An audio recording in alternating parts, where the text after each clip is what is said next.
In 1874, the German composer Richard Wagner completed a monumental piece of work that had taken him over a quarter of a century to write, The Ring of the Nibelung. This gigantic saga, a music drama lasting over 15 hours from start to finish, is far and away the most ambitious undertaking by one person in the history of European music.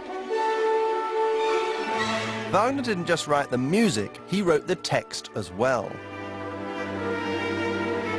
The Ring Cycle gave expression to a whole political and cultural movement, German nationalism. It couldn't have been written at any other time or in any other country. The Ring totally redrew the map of 19th century music, and it cast its spell on other art forms as well. Wagner was a titan, but there was a dark undercurrent to his work.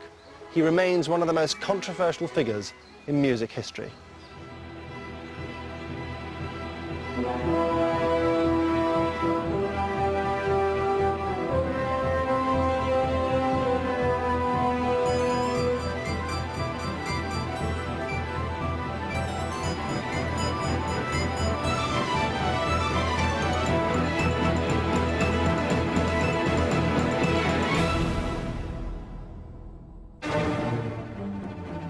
In 1874, humanity seemed to be reaching the zenith of its powers.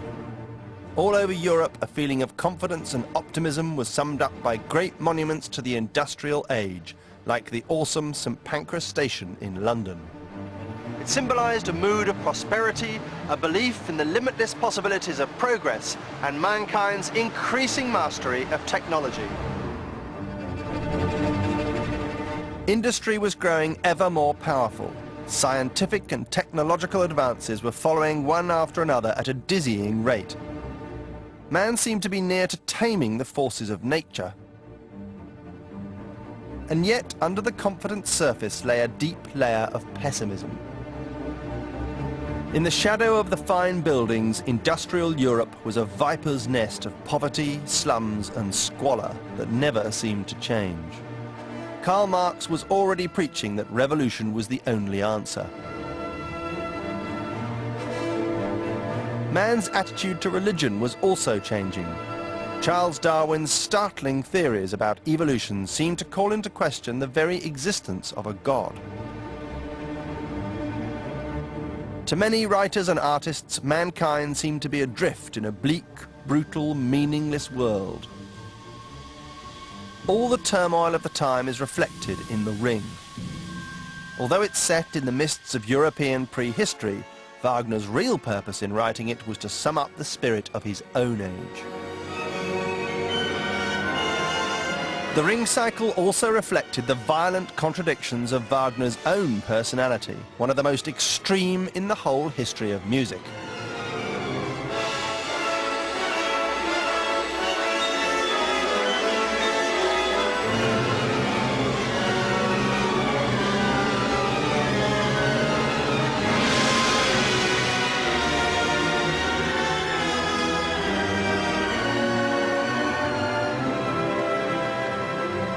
It's hard to say which had more drama in it, Wagner's life or his operas. He certainly behaved like a character in a romantic novel.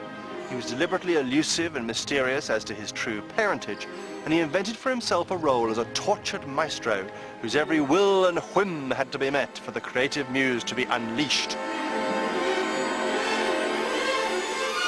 With his love of scented baths, satin undergarments and Venetian tapestries, Wagner came on like a latter-day Cleopatra. But the absurdly extravagant, luxury-loving man who completed the Ring Cycle in 1874 was a very different one from the one who'd started it 25 years earlier. The young Wagner was a fiery, revolutionary socialist. Wagner was a member of a generation of radicals who believed that only revolution could change society for the better. In 1848, they put their ideas into action. A wave of armed uprisings swept across Europe.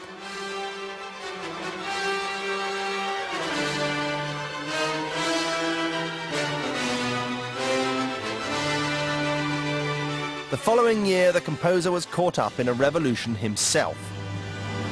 Wagner played a significant part in a violent uprising in his hometown here of Dresden.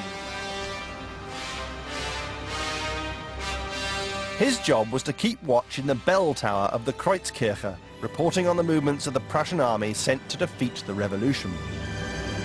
These dramatic events were to affect the rest of his life. When the uprising collapsed, Wagner managed to escape with a price on his head. His less lucky colleagues, who were captured, were sentenced to death, later commuted to life imprisonment. Wagner was unable to return to Germany for the next 11 years.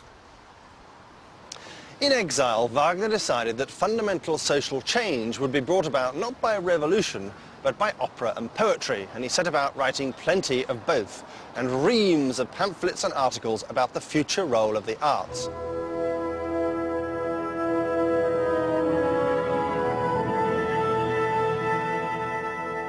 Two years after the Dresden uprising, he began work on The Ring.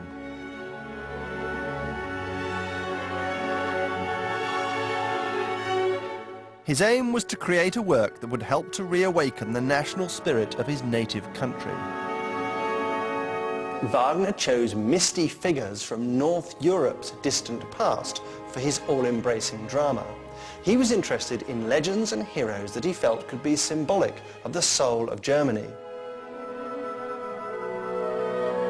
He sifted through many sources for The Ring, seizing in particular on a medieval German saga about a race of mythical dwarfs, the Nibelungs. He mixed in characters and plot lines from earlier Scandinavian sources and set about moulding them into a coherent whole. But what started out as one opera just grew and grew. By the time he'd finished it, the story spread over 4 operas to take place on 4 separate evenings. The Ring cycle begins with the theft of a precious hoard of gold from the depths of the river Rhine, the rightful property of the Rhine maidens. The thief, Alberich, fashions the gold into a magic ring, which gives him the power to enslave his fellow Nibelungs. In a dark cavern far below the earth, they're set to work mining more and more treasure to make the greedy Alberich richer still. Because of the ring's magic powers, many of the characters in the story want to get their hands on it. And as in any good fairy tale, the greed for golden power leads to corruption and disaster. In the midst of all this, there are tales of incest and exploitation, spells, curses, trickery, and noble self-sacrifice. The cast of characters includes not only gods and dwarfs, but monsters, giants, serpents, and superheroes. And of course, the magnificently apocalyptic Valkyries.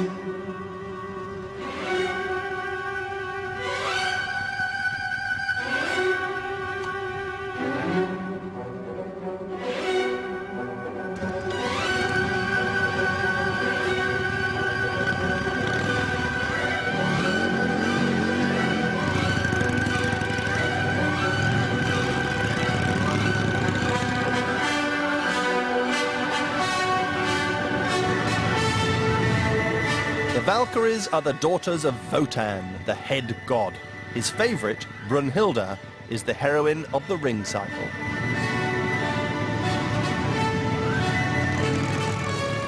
Their job is to fly around the world picking up dead warriors who'll act, when resurrected, as bodyguards to the god's fortress of Valhalla. So they're sort of airborne undertakers, really.